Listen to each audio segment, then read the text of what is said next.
What's up, Tiger Nation?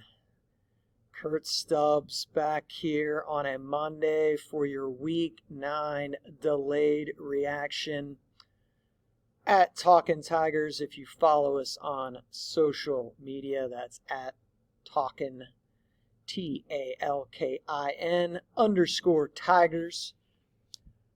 All right. I'm glad this isn't just your typical week 6 through 10. We actually got some things to talk about from this past Friday. And I think it was a good thing that this past Friday happened. So we're going to review that game.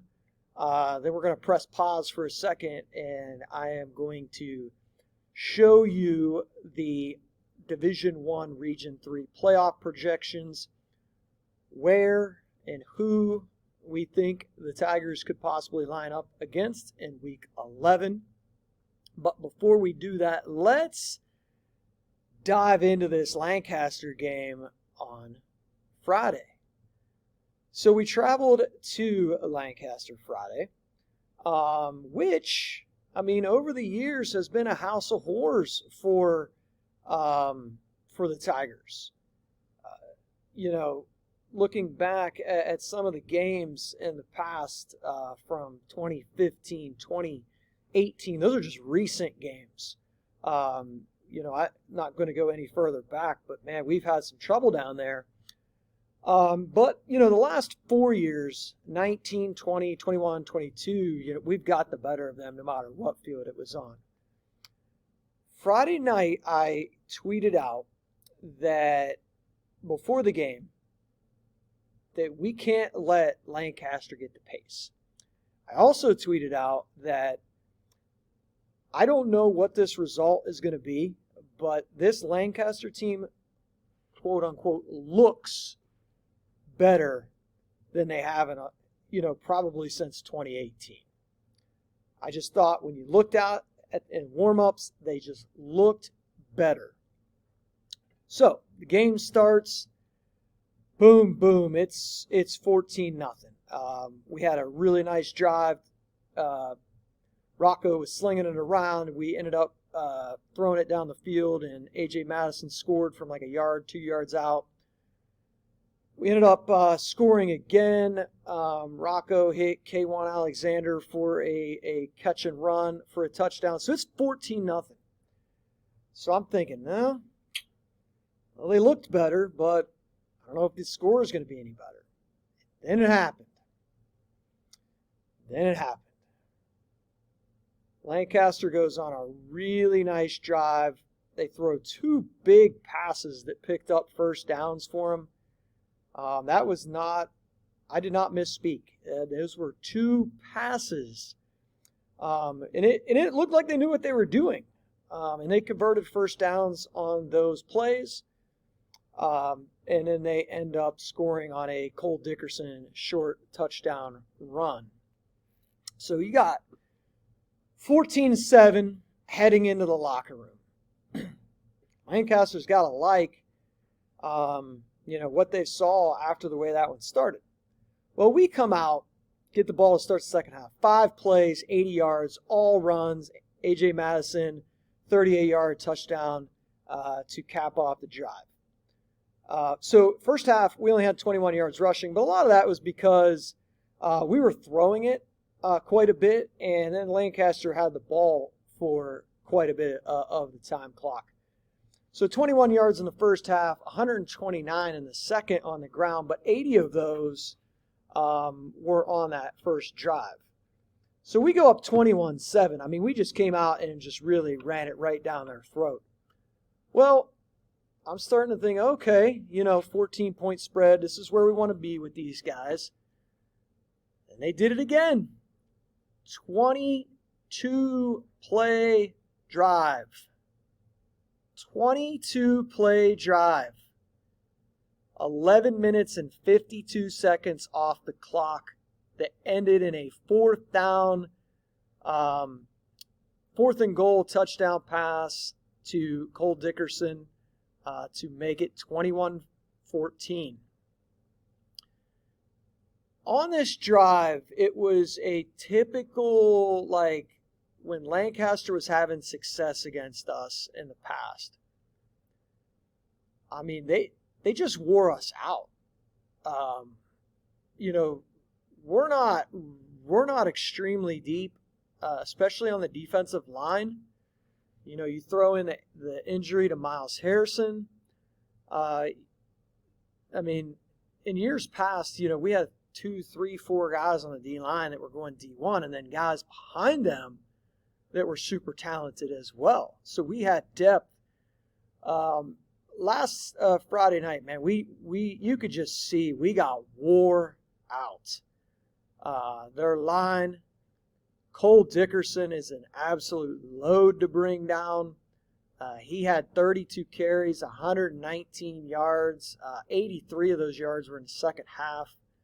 And then Richards had, I think, 11 carries for 77 yards. And I do want to shout out these stats are from the Lancaster Gazette, the Eagle Gazette. Do a great job down there. Support those guys. That drive was just unbelievable. I mean, 22 plays. Only thing I could think of similar, I think back in 17, they had a 20 play drive that ended in a touchdown. That was the year we won. That was the year we won our first state. We ended up beating them that night at home, 14-13. They missed an extra point. We hung on. So before anybody, you know, just loses their marbles over this game, I mean, Coach Schoonover has this team is going in the right direction at Lancaster. If you remember, he was the head coach at Groveport in 2019, the year they beat us in the regular season. We got, you know, revenge in the playoffs en route to that second state championship. But that style of play with that big bruising back, just leaning on you, give them credit. They stuck with the game plan, and it eventually wore us out. So then you fast forward in the fourth quarter. Looks like we're going to put the game away. We had 2 big plays on a drive. Rocco had a big scramble for a first down, and then Rocco also hit Deuce White for like a 38, I think about 38-yard gain. And then we ended up throwing a pick in the end zone. So we gave Lancaster the ball back with a chance, and here they come back down the field over midfield, and then eventually Amari Spiva saved the day with a game-sealing interception. We hang on 21-14. Guys, I think we needed that game. You don't want to go into the playoffs just dump trucking everybody for 5 straight weeks. We needed that game, especially with one win Reynoldsburg coming up this week, which should be I think we should win that game comfortably at home. I'm going to say it again. We absolutely needed a game like that to test our will, to test our resolve. And yeah, I thought they wore us out. They pushed us around a little bit in the second half, but we bowed up when it mattered. Spiva got the pick, sealed the win, and we're going to 6-3. So that takes us to, what are we looking at now as far as the playoff projection? All right, guys, let's take a look at these projections. So if you look here, you got your teams in the region. In yellow, you have what I believe is going to be the most likely. Then I have likely, somewhat likely, unlikely, and then the range of possible scores from like Bradley 32.9 being lowest to 38.05. And those hinge on different things of teams that they have beaten.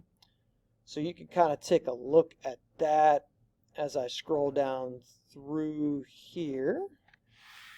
So it looks like the team that is not, so one team in the region is not going to make the playoffs, which looks like it's going to be Westland. They're going to come up a little bit short behind Reynoldsburg for that 16th spot. So if you take a look at that, pause the video. All right, so let's take a look the bracket here. And this is how I have it projected based off of the teams that I'm projecting to win this week. I will say this, in Division 1, Region 3, there is no bigger game with more implications, and you think I'm going to say Gahanna and Pickerington North. I am not. The biggest game in this region that has the most implication for the most teams is New Albany and Westerville Central. Two teams that have a combined 5 wins are going to have the biggest impact on this region this week. That game. So if you look at the top 116, Bradley, Reynoldsburg. If Bradley wins, they're going to be in that 1 spot playing Reynoldsburg. 8-9 game. Right now, Davidson is the team, was a big mover of getting a win last week. I moved them up to that 8 spot where I have them hosting Grove City. I have Upper Arlington moving past us to the 4 spot, where I have them slated playing Westerville Central. But let's look at this. If New Albany beats Westerville Central, New Albany will go up into the 12 spot. That means Thomas Worthington is going to bump out of 12 and come down to 13. So Upper Arlington would be playing Thomas Worthington, and Pickerington Central would be playing New Albany. If New Albany wins, Pickerington Central will likely play New Albany. If Westerville Central wins, Pickerington Central will likely be playing Thomas Worthington. So that 13, so Thomas Worthington is either going to finish 12 or 13 based off of New Albany, winning or losing. New Albany is going to finish either 12 or possibly 14. If they win, 12. If they lose, possibly 14. Westerville Central wins, they're going to finish 13th. If they lose, they're going to finish 14th. So the 3 teams that are kind of eyeing that game are those 3, 4, 5s. So it could be Pick North, it could be Gahanna, Upper Arlington, and Pick Central. Any of those teams could be in those 3, 4, 5 spots. But right now we have it Bradley, Reynoldsburg, Davidson, Grove City, Upper Arlington, Westerville Central, Pick Central, Thomas Worthington. On the other side, we've got Darby hosting Lancaster in a game that should last 37 minutes. Pickerington North, 3 seed, playing New Albany, the 14 seed, which, like I said, that could be Westerville Central or that could be New Albany. I know who Pickerington North has got to be thinking, man, we have to beat Gahanna to get up in that 2 spot. Because if we're in that 3 spot, we're going to play Westerville Central, who we beat by 2, or New Albany, who we beat by 4 just this past Friday. 7 is going to be Westerville North against Groveport, and then the 2 seed Gahanna against 15 seed Newark. So Gahanna Pick North winner is going to be the 2 seed. The loser is going to be the 3 seed, unless Bradley loses, which I don't see Bradley losing this week, but it is high school football. So that's kind of what it looks like right now. It looks like the biggest, area is that 12, 13, 14, and then that 2, 3, 4, 5 range that could change based on the Gahanna North game and then the Westerville Central New Albany game, which, like I said, has the most implications for the most teams in Division I, Region 3. So we'll see how we do next week, or not. Yeah, next week we'll see how close we got to this.